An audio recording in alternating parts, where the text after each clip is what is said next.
बालिका बहू, तेरी शादी होने वाली है अगले महीने। ये बस्ता उठाकर कॉलेज जाना बंद कर दे अब। अरे कैसी बात कर रही हो, अभी उसकी उम्र ही क्या है। इतनी जल्दी शादी करने का फैसला मैं नहीं लेने वाला। फैसला लेने के लिए तुम्हें कहा किसने है? अरे मैंने कह दी शादी है तो है अगले महीने।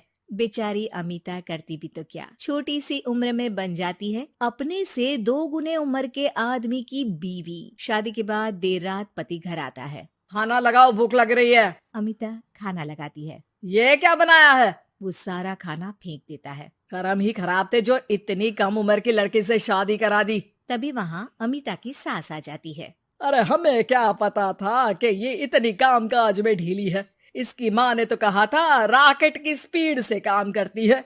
अमिता को आए दिन ससुराल में ताने, गालियां और कभी कभी तो मार भी पड़ती। सुन जा, अपनी माँ को बोल 50,000 रुपए भेजे, फ्री में नहीं रखना है तुझे। अरे मेरी एक आंख का ऑपरेशन भी तो करवाना है। अमिता को सास घर से निकाल देती है। अमिता परेशान होकर मायके की ओर जाती है। वो घर तो पहुंचती है लेकिन वहाँ ताला लगा है। अरे अमिता बेटी, क्या हाल बना रखा है तेरे पति ने? कहाँ है वो? अमिता पड़ोसी के सामने रोने लगती है। मुझे नहीं जाना उस घर में चाची। मेरे मम्मी पापा कहाँ है? उन लोगों ने तो ये मकान छोड़ दिया बिटिया। वो लोग तो कहीं और शहर चले गए। तुझे नहीं बताया? अमिता जोर जोर से रोने लगती है। नहीं बताया? ये क्या कर गए माँ पिताजी मेरे साथ? मेरी जिंदगी तो ढंग से भी खराब है। अब मैं क्या करूं? अमिता रोते हुए वहाँ से जा रही होती है कि उसे एक औरत मिलती है। अरे सुनो तो, रो क्यों रही हो? तो क्या करूं? हंसू? अमिता उस औरत को अपनी सारी कहानी बताती है। देखो, मेरा सिलाई का काम है। अगर तुम चाहो तो मेरे साथ ये काम कर सकती हो। बदले में मैं तुम्हें रहने की जगह, खाना और 1 दिन का 100 रुपया भी दूंगी। अमिता कुछ सोचती है और फिर उस औरत के साथ चल देती है। अब क्या था, अमिता की जिंदगी अपने मायके और ससुराल से दूर एक नए सिरे से शुरू होती है। रहना खाना फ्री होने के कारण अमिता रोज का पैसा बचा लेती। वो आसपास के लोगों के भी कपड़े सिलने लगी। और एक दिन सिलाई सेंटर की एक औरत कहती है, अरे वो साड़ी की कंपनी है ना, वो बिक रही है। पास बैठी अमिता सारी बात सुन रही थी। हाँ हाँ, बिक तो रही है, लेकिन उस बंद पड़ी मनहूस कंपनी को खरीदेगा कौन? तभी तो इतनी सस्ती बिक रही है, लेकिन कोई खरीदार नहीं है। फिर भी कितने की बिक रही है? अरे पूरे 5 लाख में मशीनों के साथ। लेकिन यहाँ कोई लेबर काम नहीं करेगा। पुराने मालिक ने किसी को पैसे ही नहीं दिए। उन लोगों ने कहा है कि जो नया मालिक आएगा वो लोगों को पैसा देगा।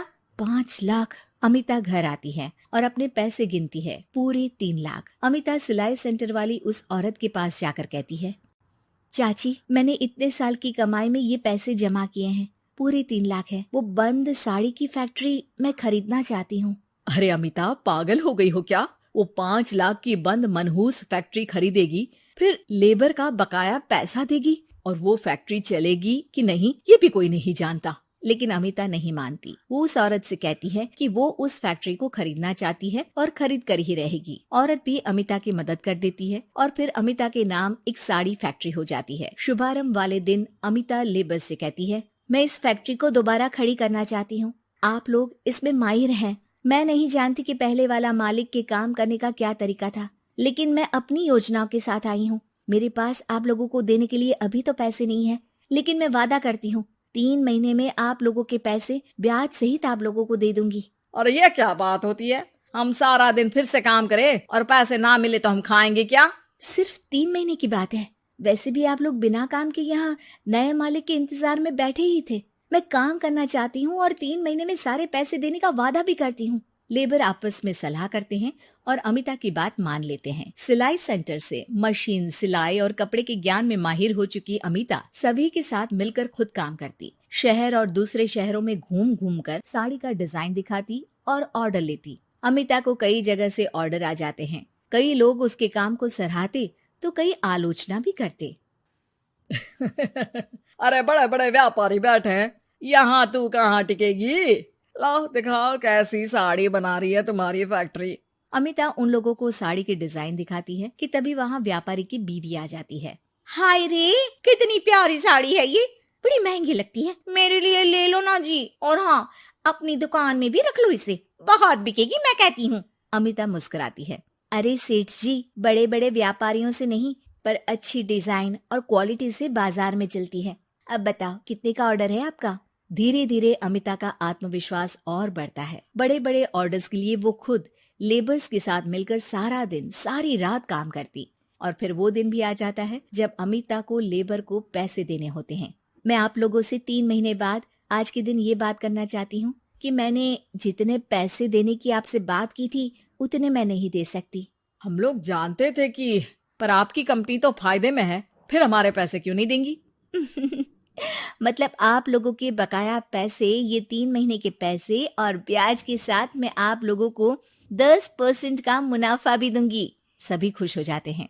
मेरा कोई परिवार नहीं है, लेकिन दिन रात आप लोगों के साथ काम करके मुझे आप लोगों में ही अपना परिवार दिखता है। अमिता की फोटो पेपर में छपती है। उसके बिजनेस मॉडल को पढ़ने के लिए कई बच्चे भी उसका इंटरव्यू करते हैं। अब अमिता 1 से 2 और 2 से 4 फैक्ट्री खोलकर देश में बड़ा नाम कमाती है।